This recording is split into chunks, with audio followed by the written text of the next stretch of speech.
What's good, y'all? Welcome to DLW Sportscast. It's your host, Chris. Listen. It's draft time. We got Ted McMillan out here running 4-4. They saying sub, 4-4, 4-5, whatever. The guy is the leading wide receiver in the draft at this moment. We know that possibly he could be gone at pick 12. But if the Cowboys looking for a wide receiver and he's still on the board, somehow, some way, he got to be the first pick. Shout out to Ted, man. Freak athlete, big receiver. He got some wheels on him. He make catches, turn up field. He does a lot. So, definitely somebody I would definitely be keeping my eyes on. But outside of Ted, I'm looking at some other guys. We got Amarion Hampton, the North Carolina running back. He looks pro style ready. That's a running back who just, no wasted movement. He hitting the hole and he out of there. Definitely like him. Definitely somebody to consider at pick 12. The Cowboys, I don't think they're going to take a running back at pick 12. I just don't see it.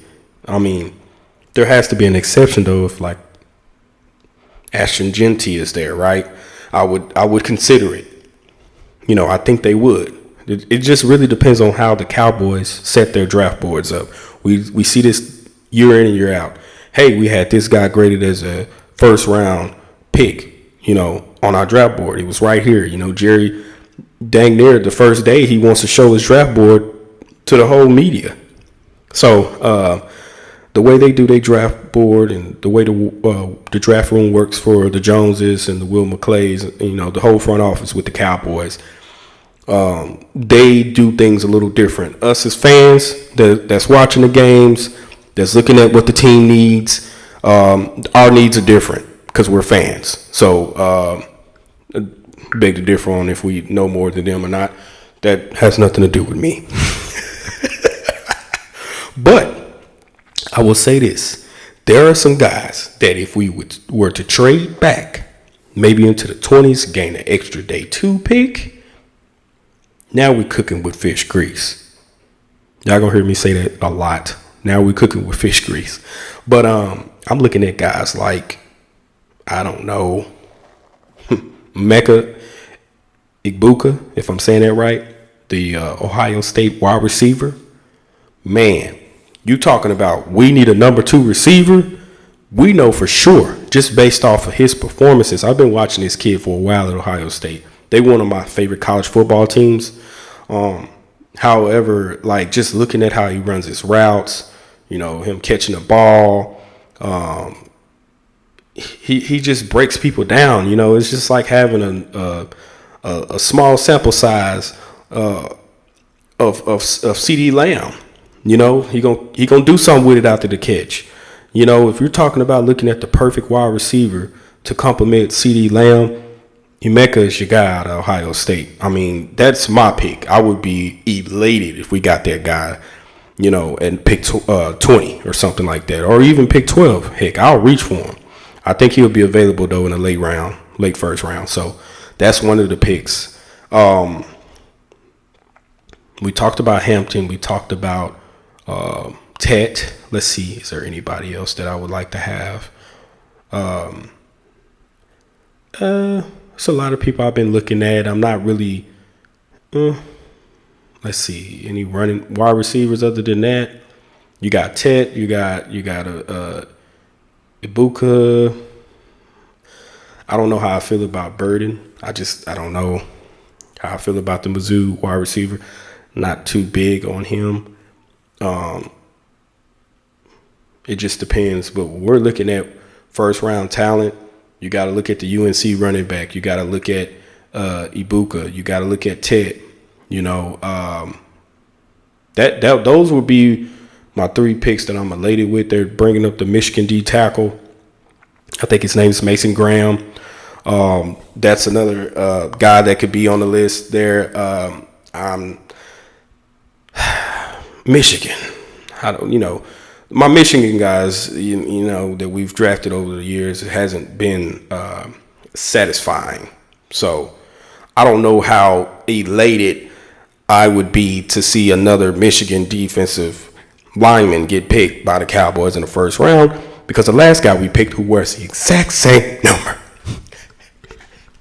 Shout out to Mozzie Smith, man. He developing, man. He's a mean machine, but he's still developing, and I know it's gonna probably take some time. Maybe this year he breaks out, but hey, I'm not trying to experiment anymore, especially with the Michigan players. I don't know what the problem be when we draft them, but they're not the same people. We could talk about Taco, the list goes on and on. Not really. I think Jordan Lewis. Well, shout out to Jordan Lewis. We just lost him. He was a good Wolverine, but other than that, I'm good on the linemen. Let's see.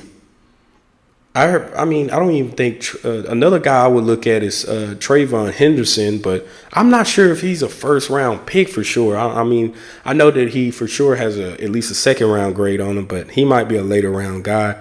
I don't know how people do their boards. I actually like Quinshawn Judkins. I like his complimentary back that was with him in Ohio State. It's a couple of Ohio State guys I'm mentioning right now. I'm liking those guys out of that program. So Judkins, Henderson, you can't go wrong with both of those guys. Judkins, I like the way that he's physical. I think he has some blocking ability, big running back, home run speed, physical, just, bruiser. I would think that he can be your bell cow for sure.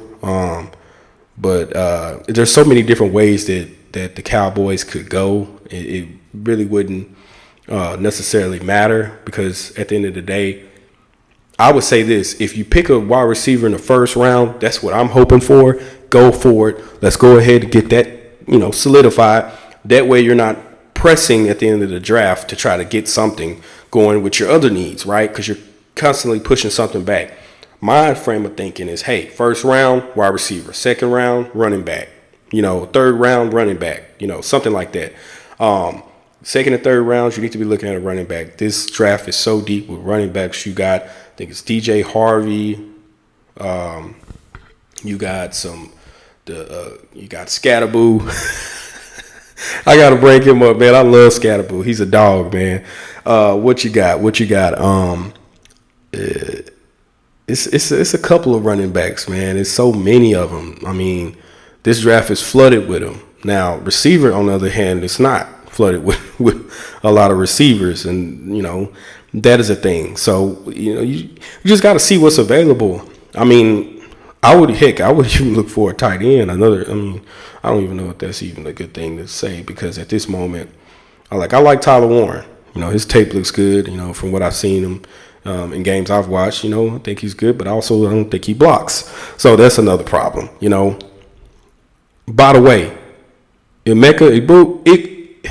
Ibuka, if I'm saying it right, Ibuka, he's a blocker. He gonna make some catches, but he also gonna help out in the run game as well. Gotta love it. But yeah, it's a bunch of names that I'm looking at, and I can't sit here and say I just watched a ton of tape, but it's going to be a pretty exciting draft, especially for the Cowboys. And if we get a running back in the first round, I'm sorry. If we get a wide receiver in the first round, I'm very satisfied. And I'm sorry, I'm over here looking. I'm trying to make sure I have this right. But the running back that I'm talking about, I said DJ Harvey, I think, but his name is RJ Harvey. He's out of UCF. Love the way he run the ball. Definitely a good name to think about. Another guy that I keep seeing, right? The Texas wide receiver, Matthew Golden. Hey, another running back I think can complement CeeDee Lamb well. So my three guys that I would jump out of my seat for if we were going to spend a first round pick on: Ted, number one, Emeka, and you got Matthew Golden. If those guys are a pick or they're available somehow and we get them in the first round, I'm going to be elated. I hope that I'm able to meet the requirements here on YouTube. I just started out, you guys, to be able to go live. I want to do a live stream for the draft. Man, I'm going to be very elated. You know, these last few picks that we've had in the first round have been underwhelming, to say the least. And the reason why, because we have not picked any skilled players in a couple of years. So I'm willing to, keep my hopes alive to see who we get this year. It's just been a lot of exciting stuff with all the pro days that's going on. So just stay tuned, just look into everything, turn on the tape. I'm going to be uploading videos and complimentary just on different things that I'm seeing leading up to the draft and any feedback from pro days. But shout out to Ted. He did well, as far as in him running at his pro day. He was already a freakish receiver, so he's put himself already at the top tier of receivers. We'll see what's going on with draft stocks between now and into April. But that's all I got for you guys. I'm not going to make this video too long. Like, comment, subscribe. Can't even talk today. Like, comment, subscribe, share. All right, tap that notification bell so you could be up to date when I post. This is Chris signing out of DFW Sportscast. Have a great one, y'all. Peace.